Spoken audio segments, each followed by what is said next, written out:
press record. And I hope everybody's okay with that. So first of all, welcome to those who are here for the first time. Can you raise your hand if you are here for the first workshop with me ever? Well, Alex, you've been with me, but not in this. I saw you. Okay, wonderful. So welcome to those who are here for the first time, and welcome back. Welcome back those who have been in this journey with each other. I want to acknowledge something that I always feel, but I want to put it in words, how honored I am to be in front of educators and clergy. I'm not coming to this encounter with a sense of, oh, I'm going to teach these people what to do. My intention is to share, to be as kind as I can be, to spread my creative process, to spread what have been very successful in many ways in the places that I've been working and with the people that I've been working with as a mentor, as a coach. Among us, we have rabbis and cantors and educators, and I want to give a shout out to Max Handelman, who just received the 2020 Covenant Award, among others. So Max, can you wave? It's so wonderful that we are part of the Covenant family, as they love to call it. So I think that I want to assume that you watched the first webinar that I did to provide a context of why these workshops.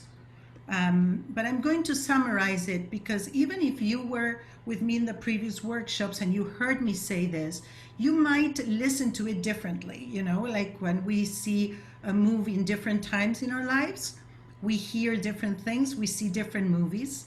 So the approach that I bring to the online family high holidays is one that puts the kavanah, the intentionality, on the front burner, in the front burner, and doesn't dismiss keva.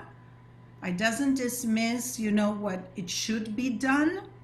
It just puts it or places it in the back burner. And within that front burner placement of this pot that we are going to call shofar moment, I put an ingredient that for me is one of the most important ones in the work that I've been doing and that I hope we are going to be doing together. That is connection. The shofar moment, the Al-Chet moment, the Yizkor moment is not a moment if it's not a shared moment.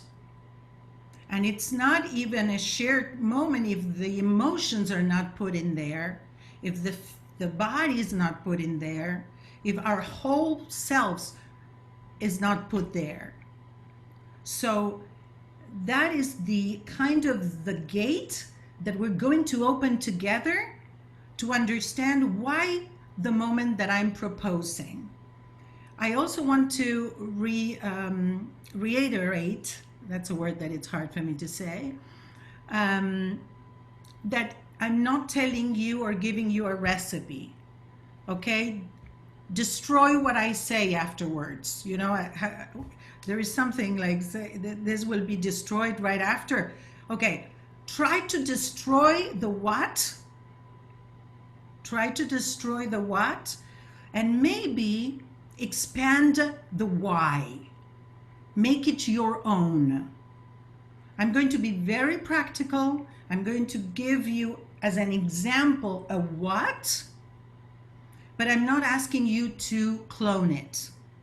The most beautiful rituals, the most beautiful things happened when people took what I was giving them and made it their own.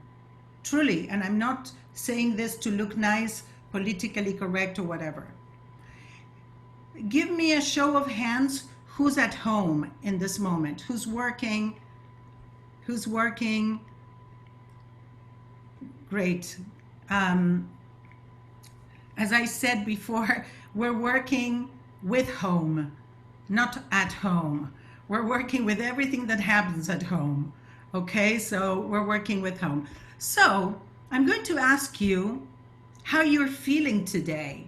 And the way I want to invite you to respond to me is I want to invite you to go to your kitchen and bring an element from your kitchen. And there's people from the kitchen in San Francisco here.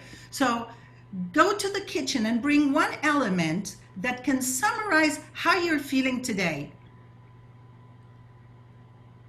I'm giving you the time. This is for real. This is online. I'm not going to talk about. We're going to do it. If you can't go to the kitchen, find something around you that you could use as an element. And people disappeared. I love that. People disappeared. I love that. I see, Deborah, you found a spoon. I see. Wow. Wow, wow, wow.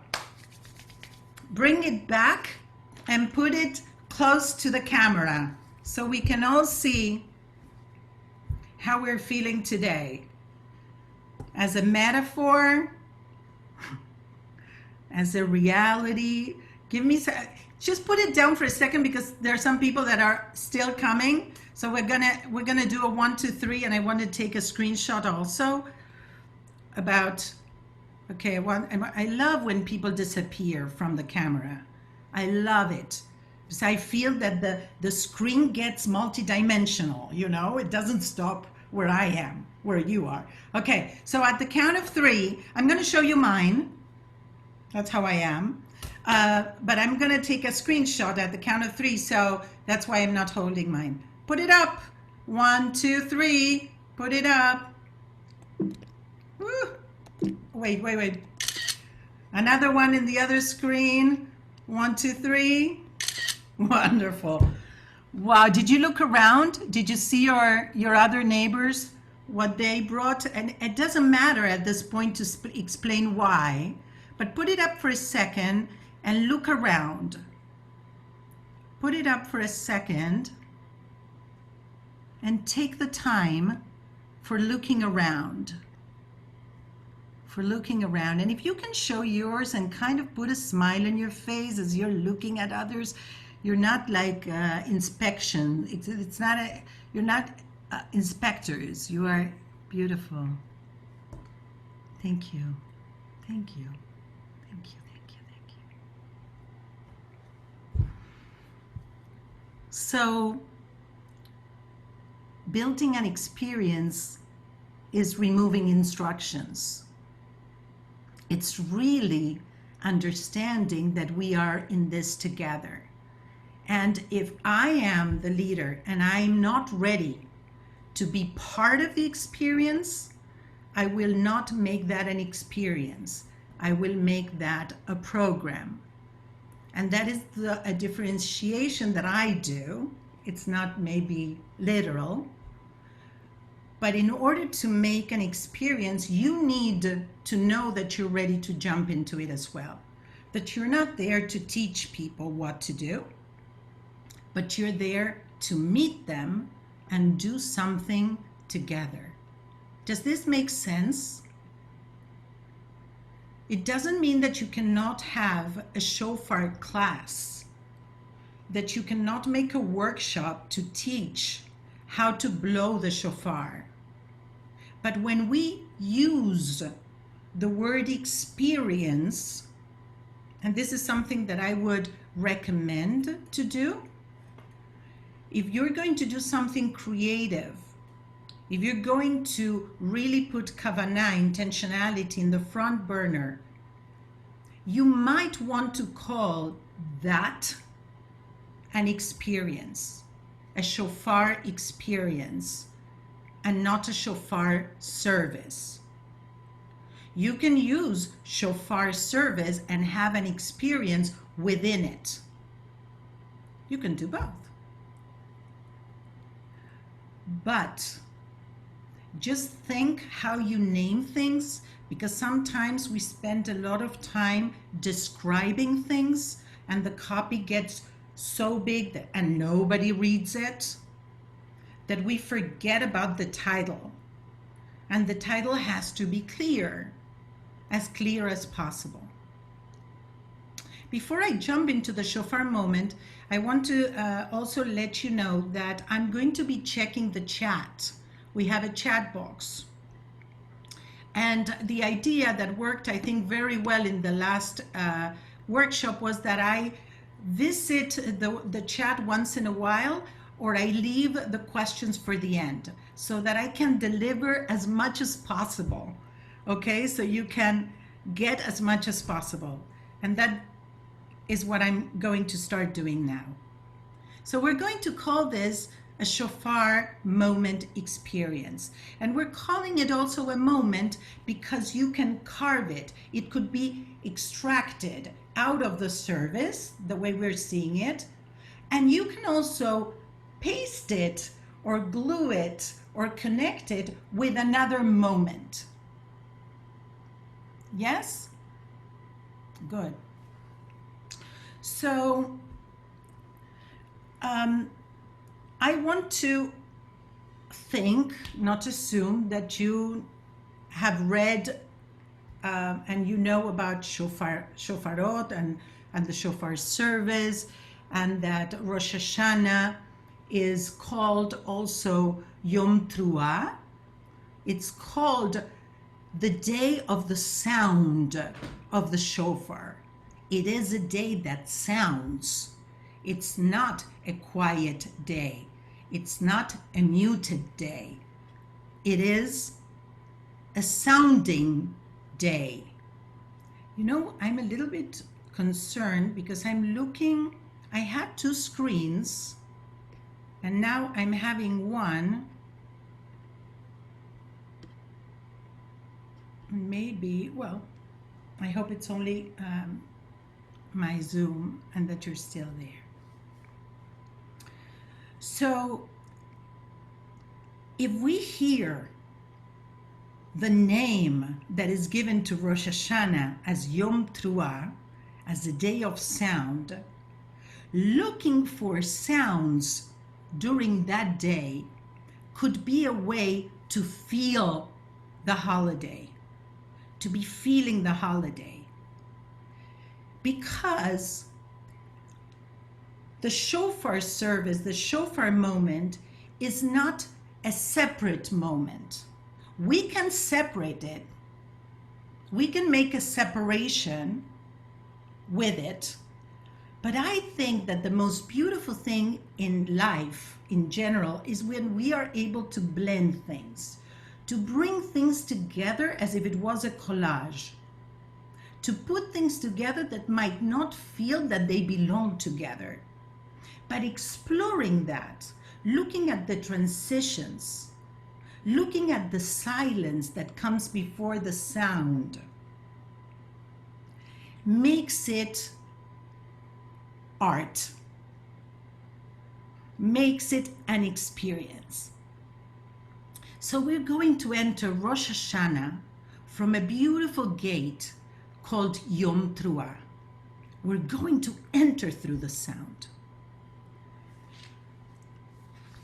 If you heard me before, you know that I always start with why. Simon Sinek wrote a book, Start with Why.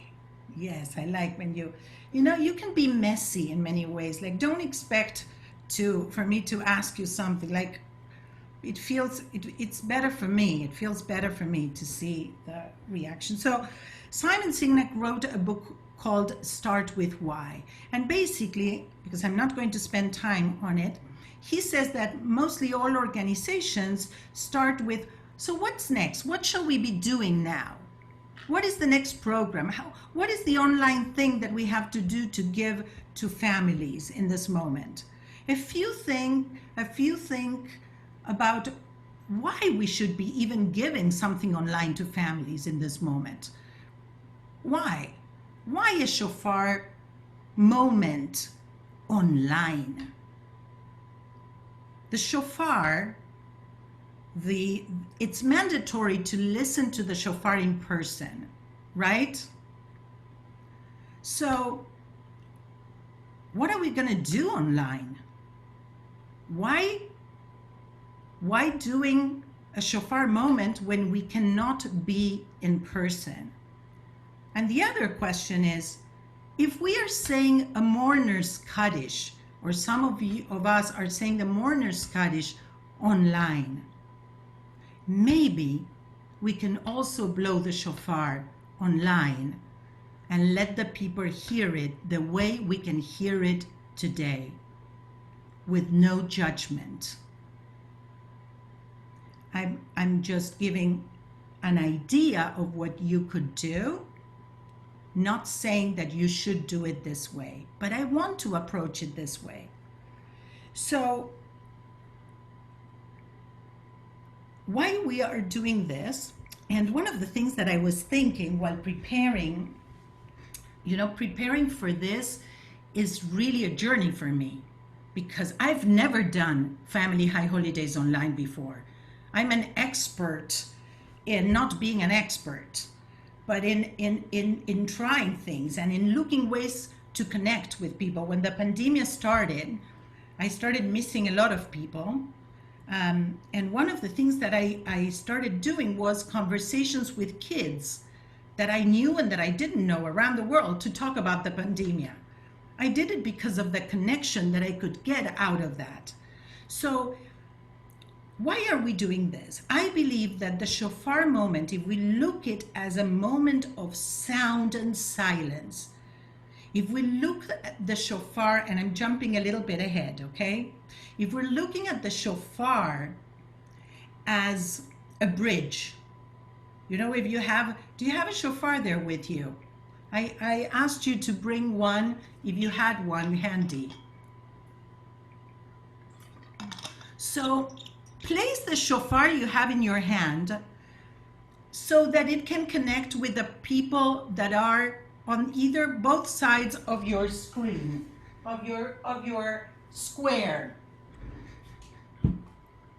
See if you have a shofar, and if you don't have a shofar, put your hands in a way that you can be holding and receiving the shofar that is coming from the left and that is coming from the right of you. So, if you're not having a shofar, there you go, Jenny. Lisa, you can maybe look for a way to be receiving my shofar on the right, and there you go. It could be an amazing bridge. Also a bridge that is not straight, right? That it requires a lot of work to go through. It can become as many things as you and the families you're going to be working with will come up with. When you're building an experience, you cannot have everything prescribed. You have to leave room. You have to leave a vacuum for families to bring and for people to bring their creativity in it. So I'm going to leave my shofar in a place that I will show you later.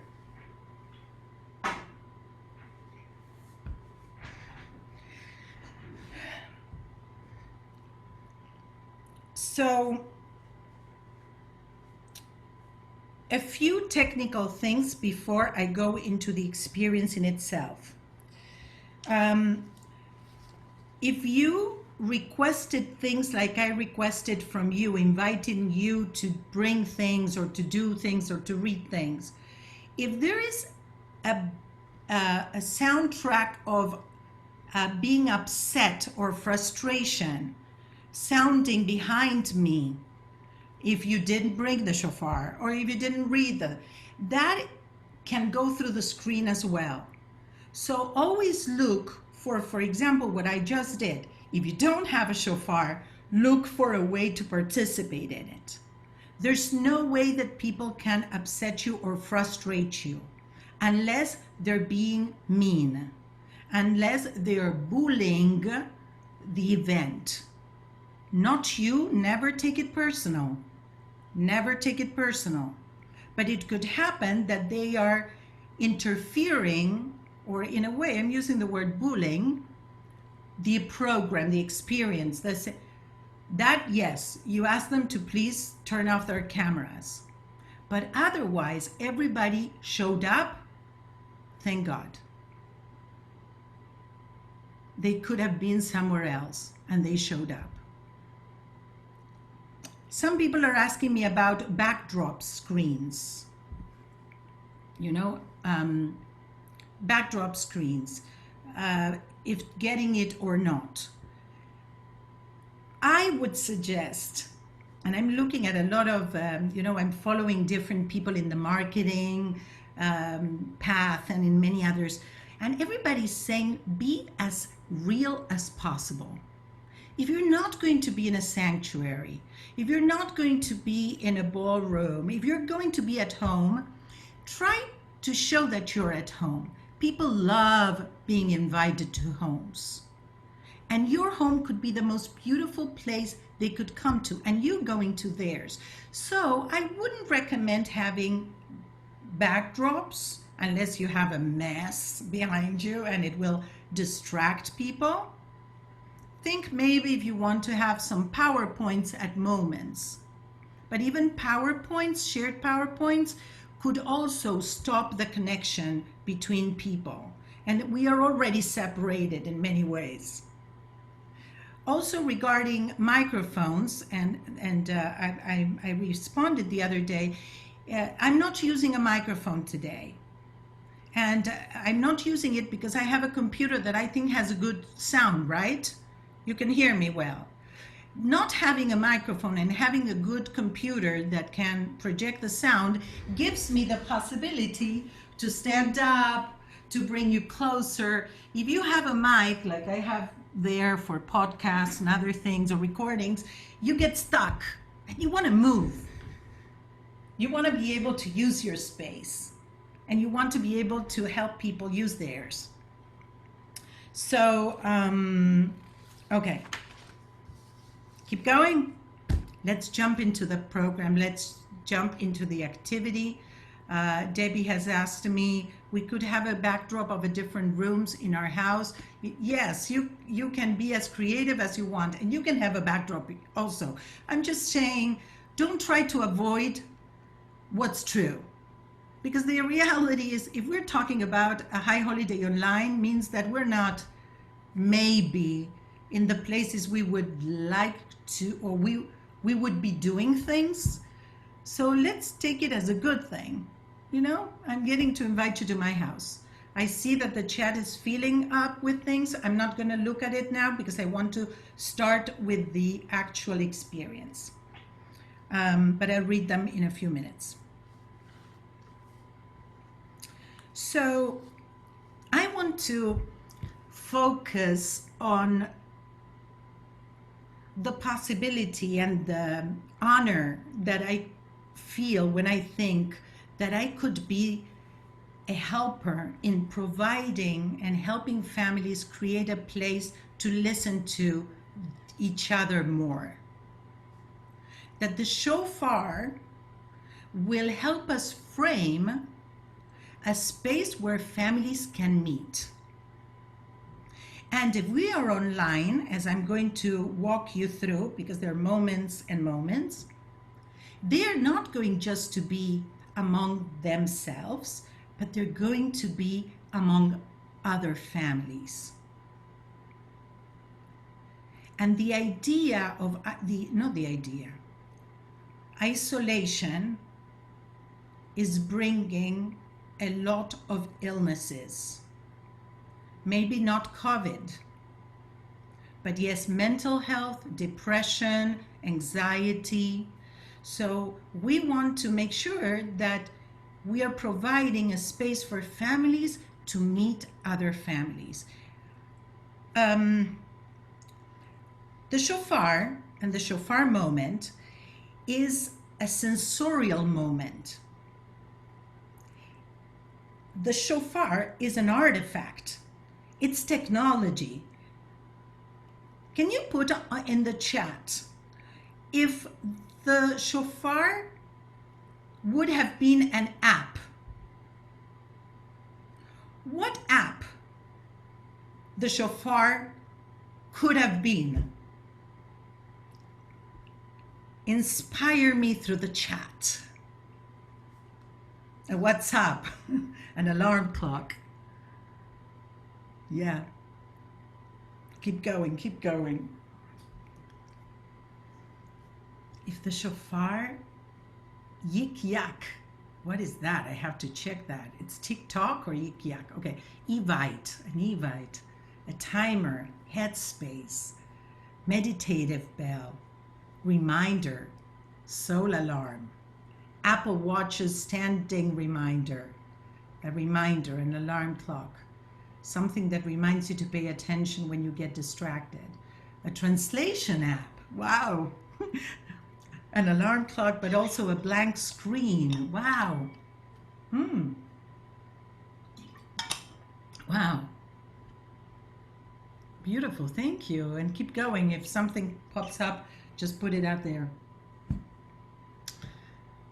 Yes, we're going to ask permission to the shofar to be incorporated into our family experience with playfulness, but with meaning.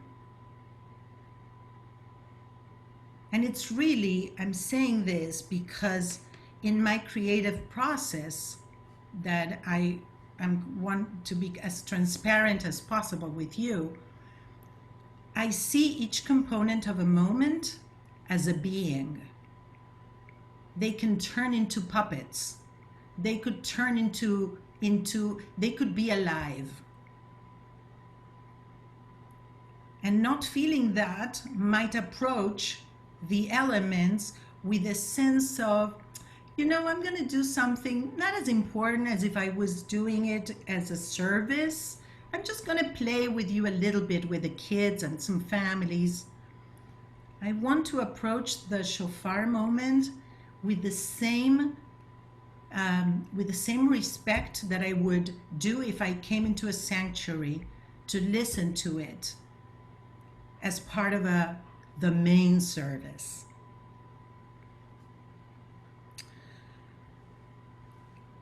So the shofar could be like the lulav on Sukkot.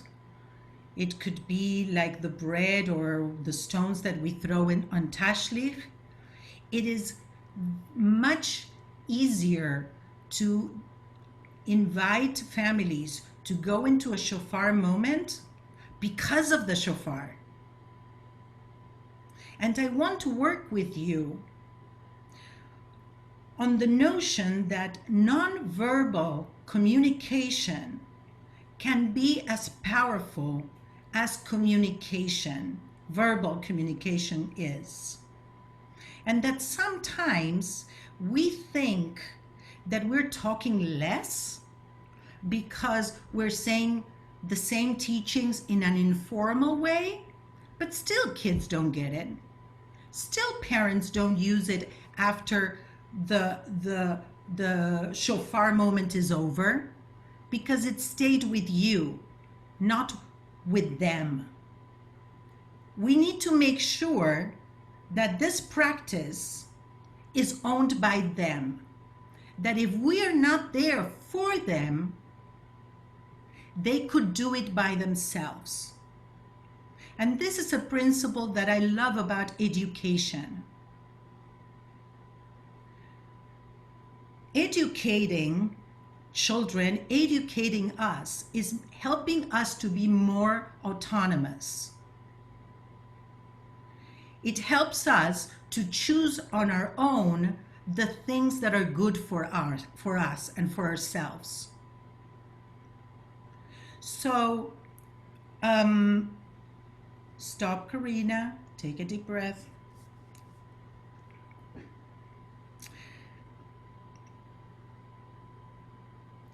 So let's jump into the actual shofar moment. And the shofar moment arrives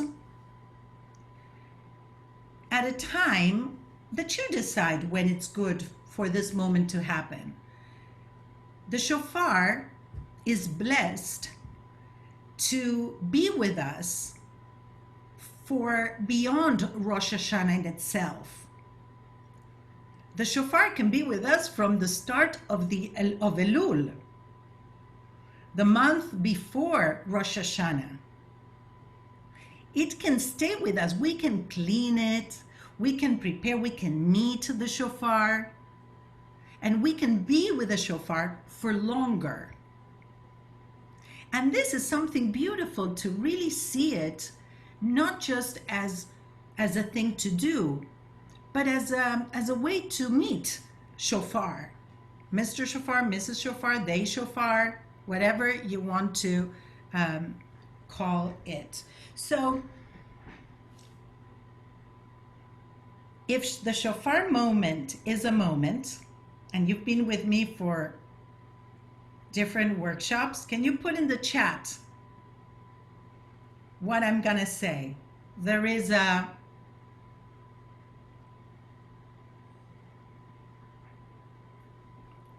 if the shofar moment is a moment, there is a transition, there is a before moment, yes, and there's an after.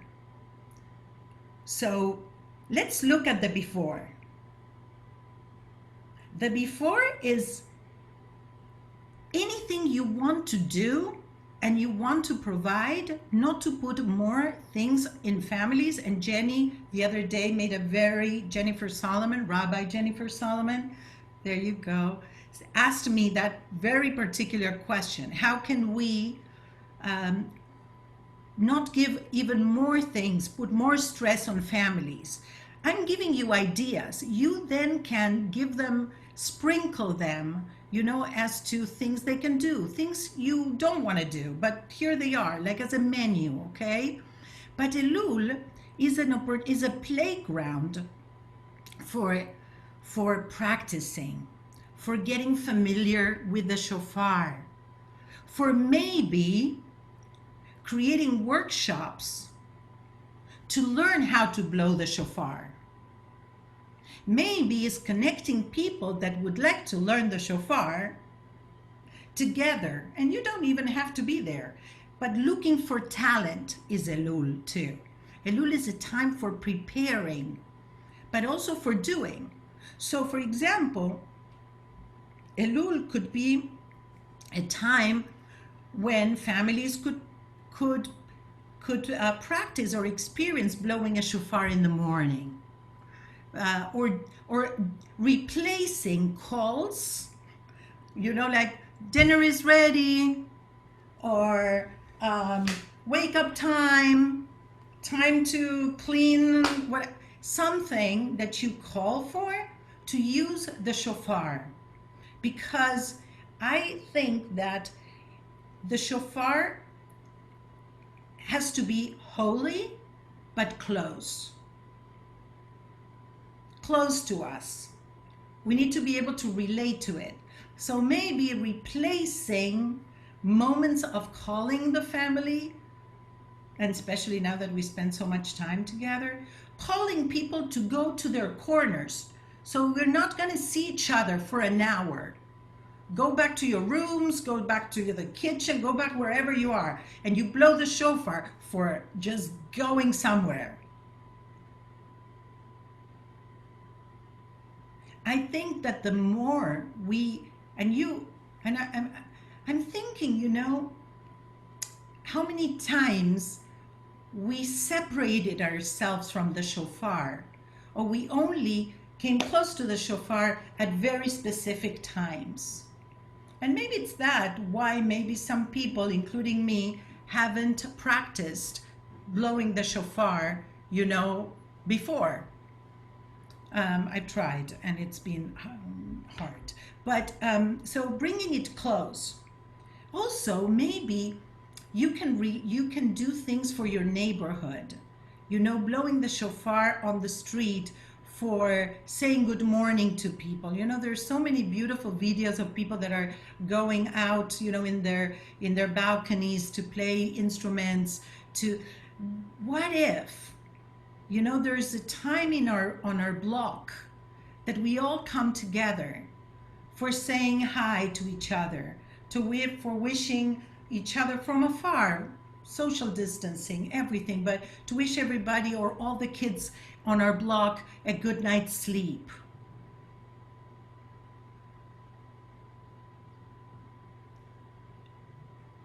Use the shofar and give the freedom to people to explore with the shofar. Don't be so prescriptive, because people have creativity. Everybody is creative. What we have done as educators, and I include myself, sometimes is give them so many instructions that their creativity stays dormant, goes to sleep. We want to wake them up. We want to wake them up with that shofar. One other thing that I want to invite you to think about, you know, that their kavanot, their intentions, connected to each sound of the shofar. Yes? Give me a thumbs up, like some kind of interaction. Very good. Right? They're there. You can Google them. You can find them. You know, I've been hearing it. You know, that tekiah is the sound, and shvarim, it's the start of a brokenness, and then there is trua, that is more brokenness. And we can give this an example. But what if we invited families to come up with their own kavanot for each sound? What if we start practicing as leaders to inspire people and remove ourselves? To be there for them, trust that they will come up with something, and remove yourselves. Because this is something that the online world can help us with. This is something that the online world can help us with. In a way, we could be less in people's faces. We could send them a video about something inspirational, and then remove and say, and I would love to see what you came up with. And you know this Padlets? Do you know Padlets.com? Do you know this platform? Okay, I'm gonna put it in the chat. Padlet, I think it's Padlet dot, hold on, it's or Padlets. Not sure, check it out. Padlet is, thank you, Jenny, is it's kind of like a board, you know, that you can co-create with your people. So you could create one for, I don't know, images of, okay, if you're taking a shofar on a weekend, like, or if you just to help people post and sharing. It's a great resource. I encourage you to. Am I rushing? Am I okay? Yes? Okay. So asking families to come up with kavanot, and something very intergenerational is to really don't think about the kids and the grown-ups behind them. You know how we can place in our minds people, you know, grown-ups could be on the side and the kids on the. What if we ask grandparents to come up with a kavanah for the sounds of the shofar? Or, I don't know, find someone, or for families to ask a neighbor or a friend that they love to come up with that. Like, use everything, you use the, and you can, to create connections. Don't see them all together like a clump. You know, if we're talking about families, everybody's together. Like, try to see them as individuals as well, with all ages. Okay. That has to do with what with the kavanot, to allow people to teach you, to truly allow people to teach you. And psychologically, I have to say, everybody who's in a position of leadership somehow gets tired. You know, we are not just taking care of our communities, we are also taking care of our families. And on top of that, and everybody is doing things on top of this, and on top of that, and on top of that. So don't think, or I would say, redefine laziness. Redefine, how do you say, I will come up with a word, or you can help me. When you're not doing anything but you are relaxing, I know you know what I want to say. When you're doing nothing but it's not like you're sleeping, lounging, yes, but more like, I will come up, I'm looking at your leisure. Yes, thank you, Alex Braver. You've been with Argentinians for a long time, it looks like. Okay, yes, leisure time. Let's redefine leisure time, because these moments have to fall in a way in their leisure time. Because if these moments come as work, everybody has enough work to do. We don't need anybody else to put more work into us. So this has to come with pleasure. This has to come with smiles. So have that in mind. Incorporate the moments during the high holidays. And I use the high holidays as a pretext, really. Really, I use it as a pretext. Any opportunity you have to be with families, give them the opportunity to feel that they are in a leisure, meaningful time with you and with each other. That will relax everything. Okay. Another thing that could be used, I think, incorporated, the phrase Yosher Koach. What an amazing moment the pandemia is, and the shofar in itself, to really highlight this expression that means you did your best at this moment. We don't say good job. Oh, that great job, good job. This is that. We remove jobs. If we're talking about leisure time, about an experience, about creativity, let's be aware of the words we use. And maybe it's an amazing opportunity to teach Yosher Koach in all its forms. Bye, Jonathan. I knew that you were leaving.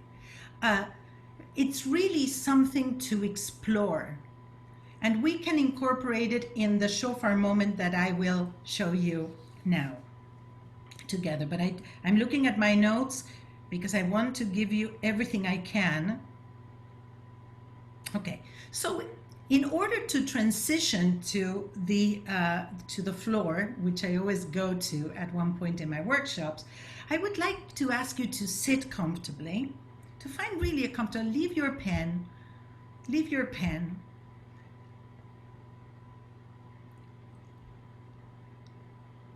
And I want to invite you, if you feel like, because there's no way I can control what you're gonna do, to listen to a sound that I'm going to do and to follow that sound as far as you can hear it. So close your eyes if you feel that you will be even more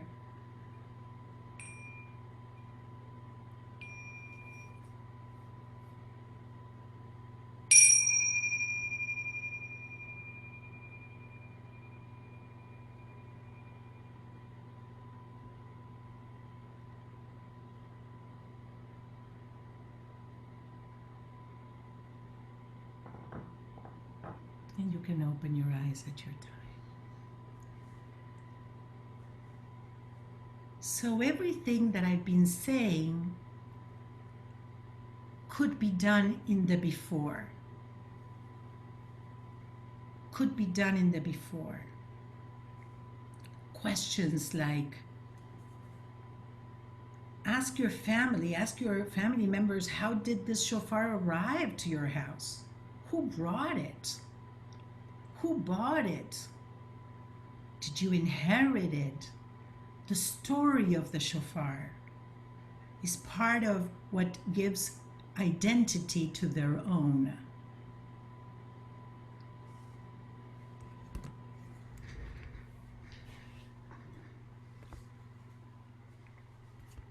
Okay.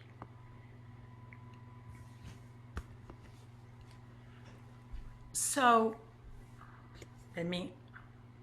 can you see?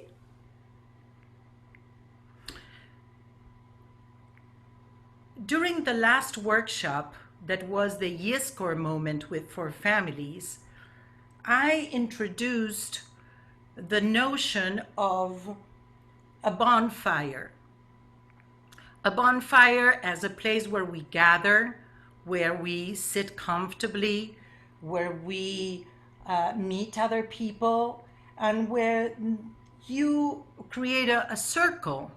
You create a meeting point. And in that point, in this bonfire, metaphorically, there are elements that I'm going to show you and describe and frame it in a few minutes. This bonfire could also be called bama. Not bima, not pulpit, but bama, an altar. A sacred place, a place for a very special occasion. Okay. Give me a second. There you go.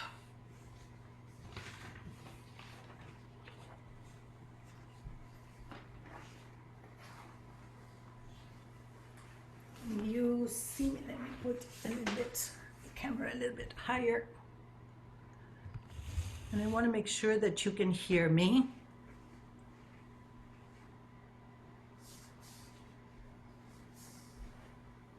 Yes? Woo-hoo.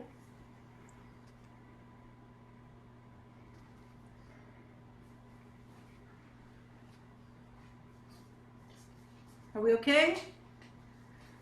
Great. So, in this bama, on this altar, I am using the several mitzvot. One mitzvah is the Idur mitzvah, right? Beautifying.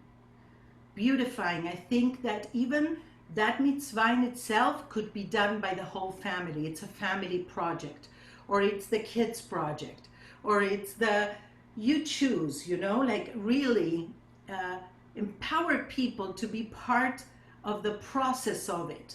Don't invite, I remember my grandfather, and my mother is here today. If you see Eliana Perel is my mom with a beautiful hat there from Argentina. Her father didn't like when he was invited for lunch at friends, and was invited not when the lunch was already cooked, but for the cooking. He was used to be served by my grandmother.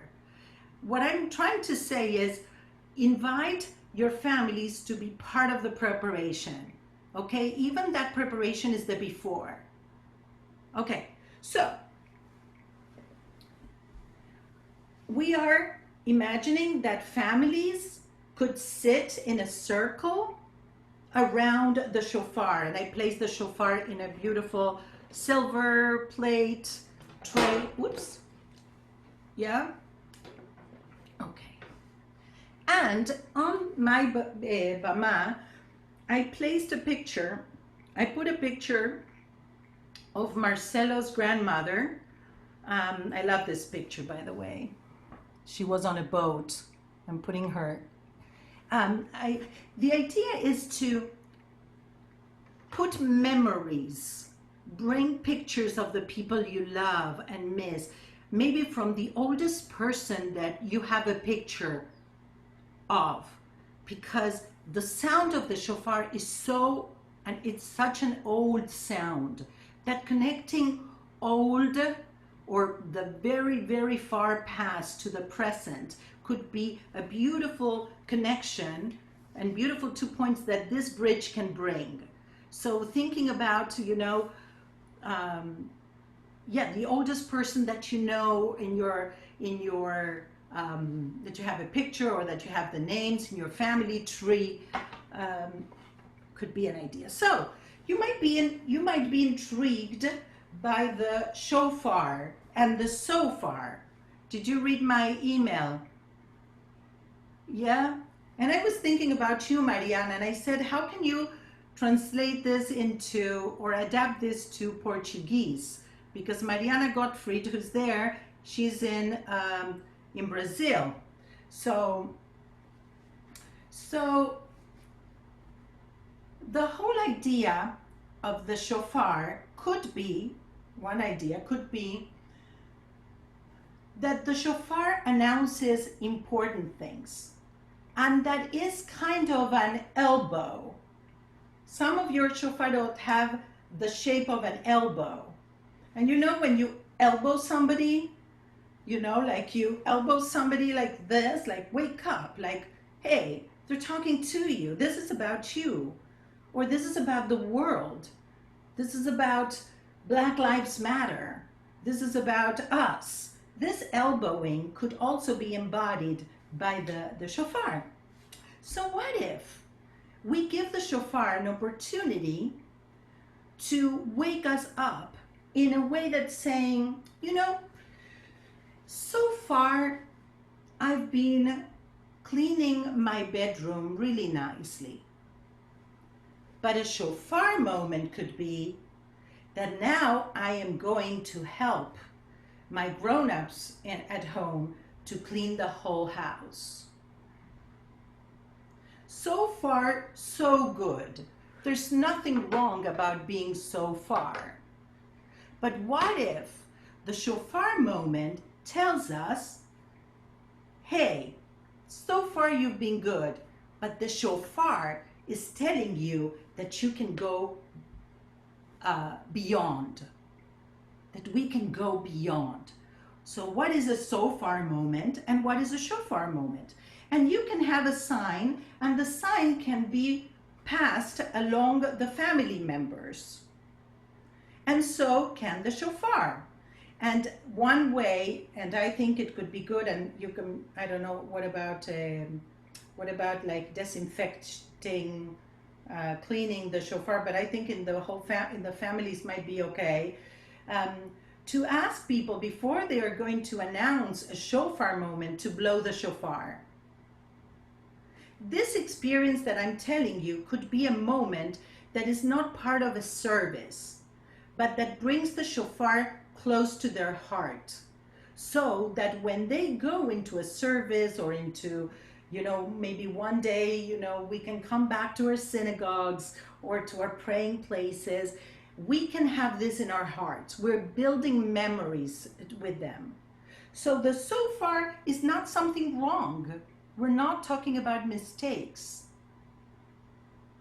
This is not only about something wrong and something good. This is a shofar moment. You know, so far I've been reading the news about, I don't know, people hungry around my ecovilla here in Costa Rica. But the shofar moment will be for me to do something to help them learn how to plant and to grow their food.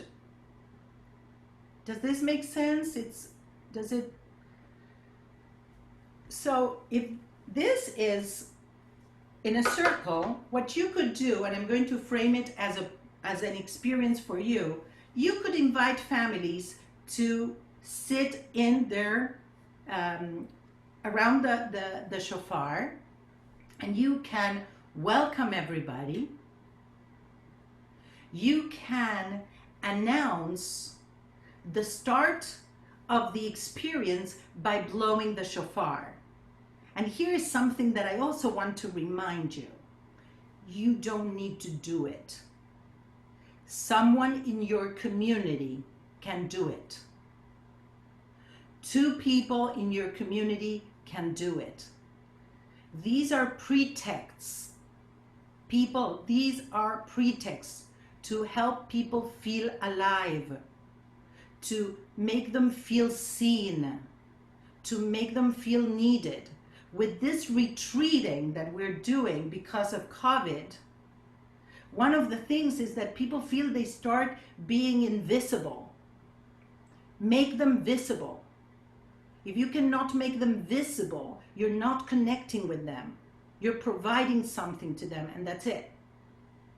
So invite someone or some people to blow the shofar to announce it. You can even teach them the Shehecheyanu and ask everybody in their houses to hold, to hold each other by the shoulders and to sway to the Shehecheyanu moment, to make it to bring everybody close to the screen, to turn the lights off in their rooms wherever they are.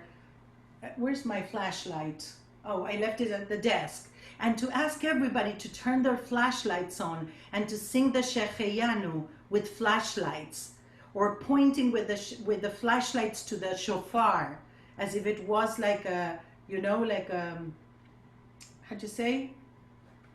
You know what I mean, like a spotlight, right? Like anything that is connected with the kavanah, with your intention, could highlight this. So far, shofar. But I also thought about a story that we tell, or we could tell during Rosh Hashanah. If this is happening during Rosh Hashanah, or you want to tell a story that would be told during Rosh Hashanah, you could talk about the Akedah moment, but the part where the ram gets stuck in the bushes, right? And God, this energy, this thing that is beyond what we can imagine, that beyond what we can name even, asks Abraham, "Are you there?" And what does Abraham say? Hineni, here I am. Everything in me says Hineni, here I am. So this bonfire, this shofar moment could be a Hineni moment. Families could pass this sign, and they can, this is super important, people. The less we ask them to prepare, the best. The less they think about things, the best. Because when you go on a field trip with your family, you don't prepare them for what they're going to be moved by, right? You prepare the trip, and people will be moved by whatever they are moved at that time. So let them be surprised. This is another amazing component of the shofar. The shofar is a call also that surprises us, that shakes us, that appears in different moments in the services. So this could be a Hineni moment. What am I ready to say Hineni for at this time? And we pass it on. I am saying Hineni, and everything in me says Hineni, to not getting angry at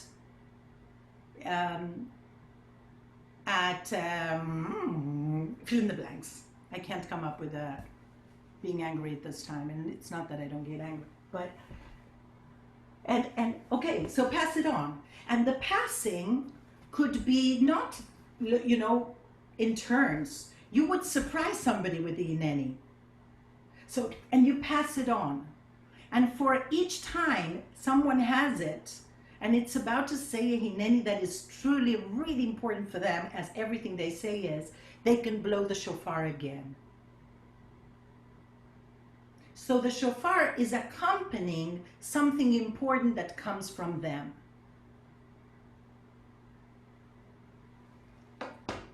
I don't have my watch with me to see what the time is. I have it now. So a hineni moment, a shofar moment, and other things that you might want to come up and then share with me.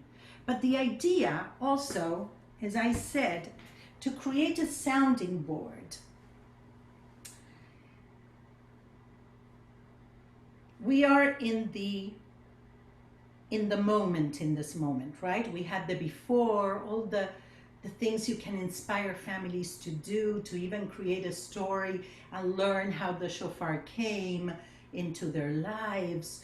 And then there is the creating of the space, and then it's the moment itself where we meet, where we dim the lights, where we gather among families. So you will introduce, as I said, the Shechayanu, you could blow the shofar, and then you will ask families to go on their own and to mute themselves and to do one of these circles or any other circles that you come up with.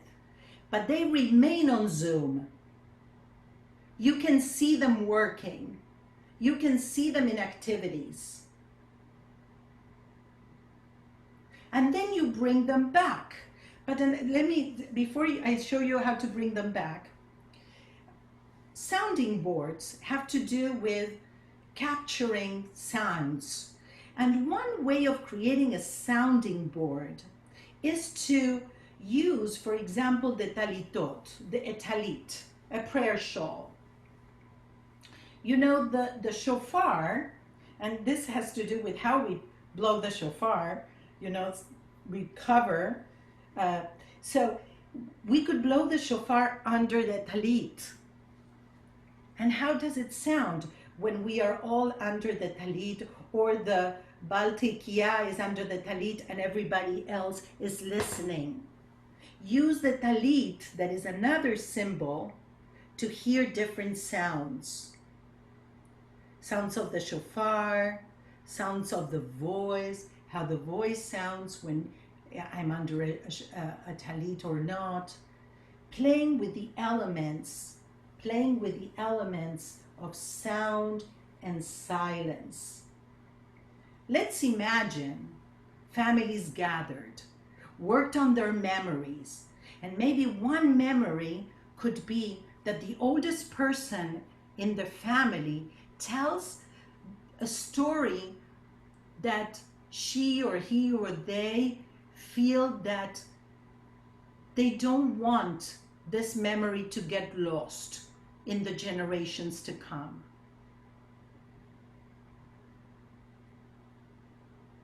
What if we hear the sound of the voice of someone, the great-grandparent, the grandfather, the father, whoever is the oldest in the family, telling a story that we all listen, promising that we will be the ones who will retell it.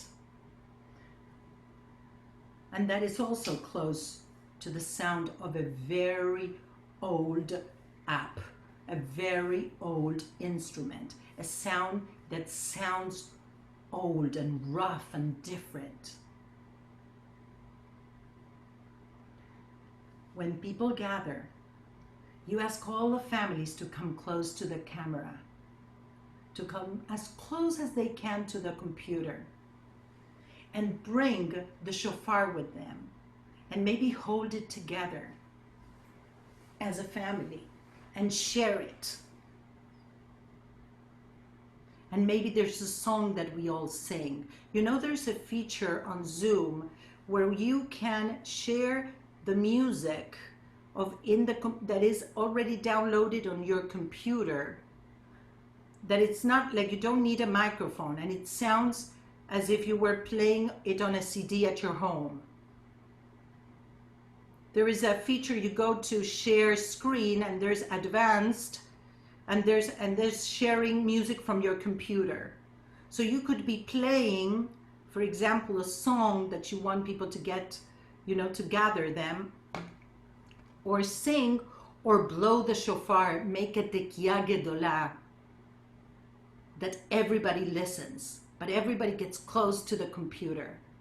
Everybody gets close to the camera, and we listen it together. I sent you, and I asked you to print it because I want you to have it handy. I'm looking at the time, and I want to, I always run late. Okay, this, do you know the song? I think it's Buffalo something. You know the song, hey, hey children, what's that sound? Everybody know? Do you know that song? This is what we're doing with this. This is a poem that Karen Clayman wrote. So the idea is to intertwine, to bring the sounding of the shofar intertwined with the verses. And we use that melody. It's stop and stop people.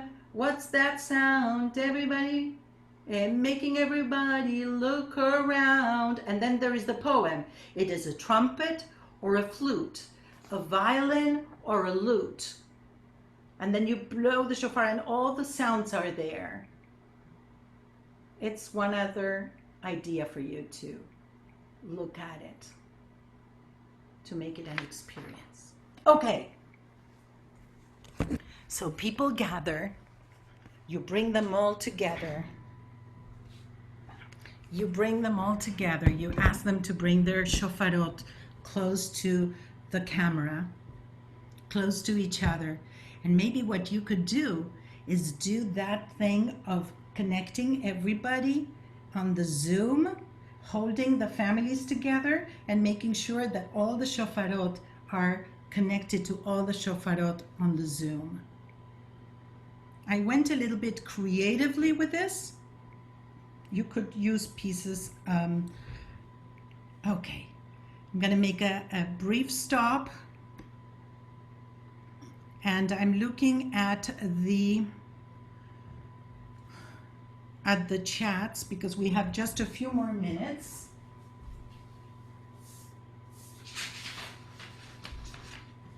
And before I respond to some questions, I want to tell you also a little bit of some announcements. I'm going to be sending you an email because I'm creating new workshops, like, for example, how to use this approach with adults only, how to use this Ve'ahavta moment, using the prayer Ve'ahavta, and how to make it a moment.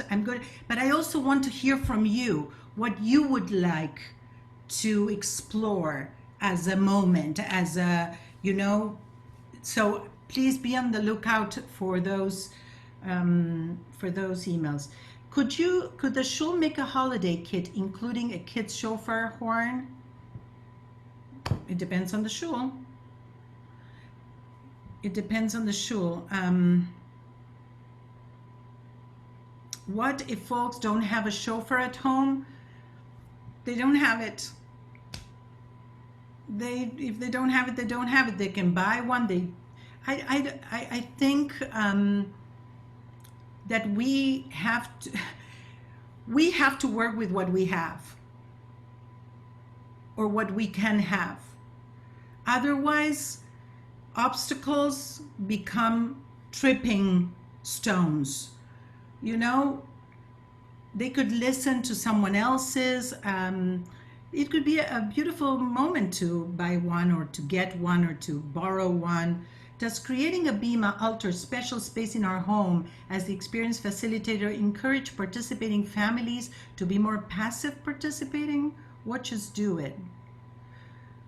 Or encourage them to be more active, do it themselves. Does creating a bima alter space in our home?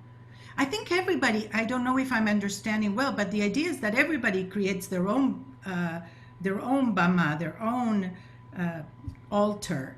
that even showing, depending on the amount of people you have, they can be showing, taking pictures of their bamam, putting it up on Padlets, you know. If you think that I'm saying, for whatever reason, makes them passive, don't do it. Everything I'm saying is to make them active.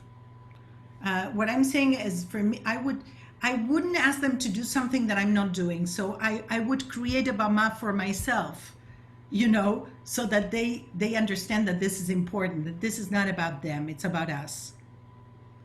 I want Shira Wallach, who's here, Rabbi Shira Wallach in Dallas, Texas, to share with us, while I read the questions, what you're planning to do with your congregation, that I had the privilege to hear earlier.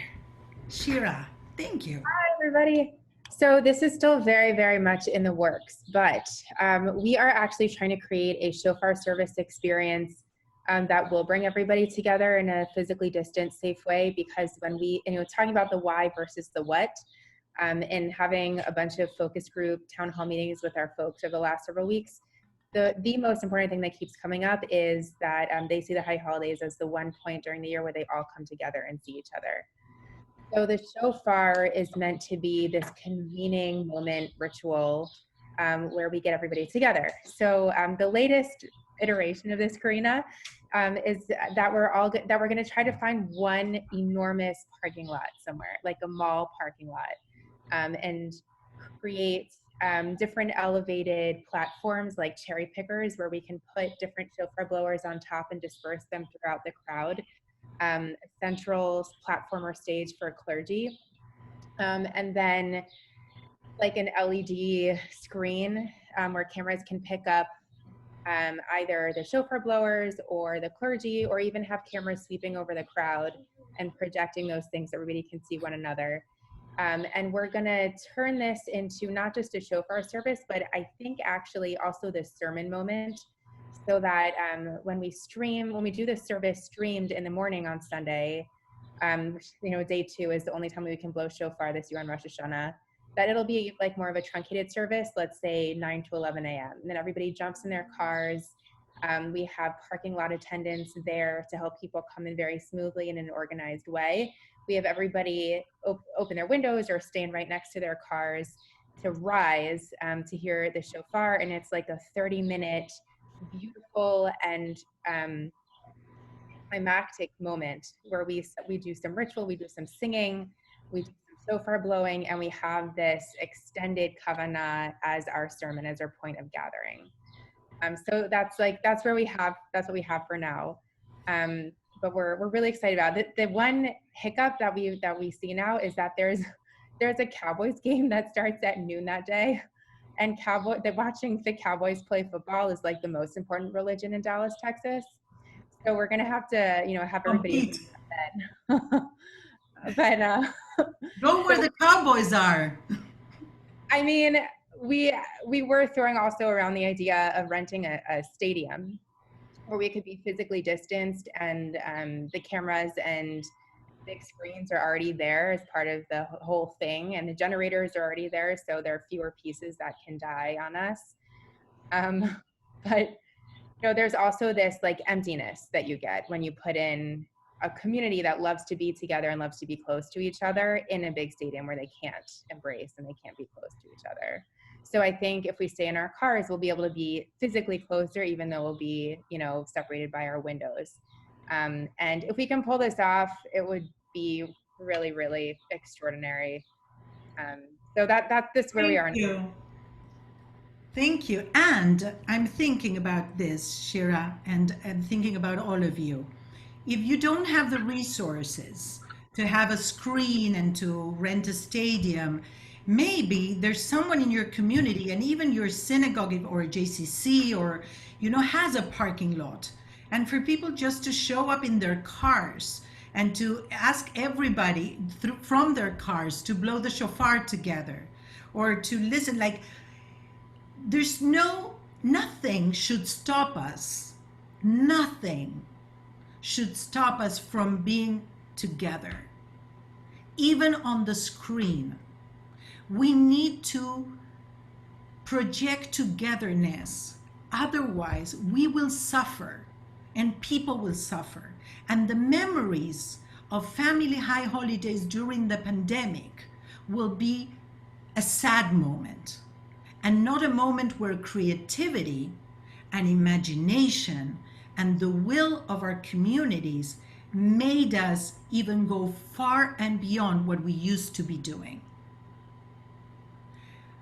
I truly wish that this very hard moment gives us the opportunity to tell Hannah, Shira's daughter, and all the daughters and children in the world that we were able to be the pilots of this moment with love and generosity. The rest is not in our control. Only our intention is.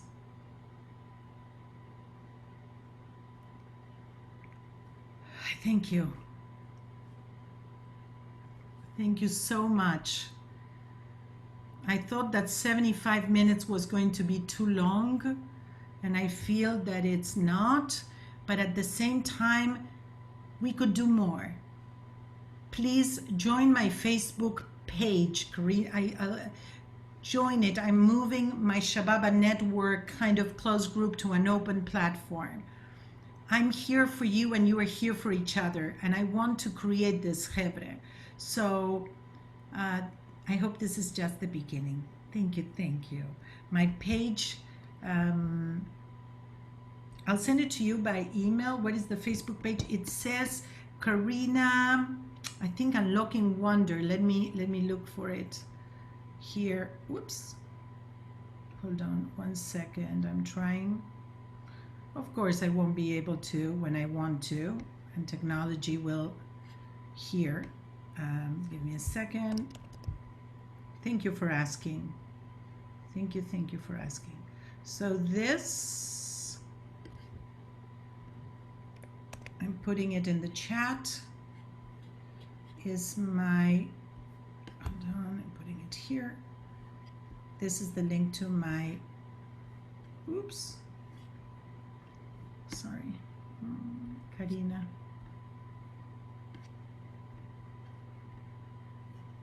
It's happening, believe me. There you go. I think it's something like that. I think I put more, I don't know. I got nervous, but thank you so much. You know where to find me, Karina@karinazilberman.com. Send me questions. I'll be there for you. Mwah. Be well, be safe, be creative. Destroy everything I said and do your own.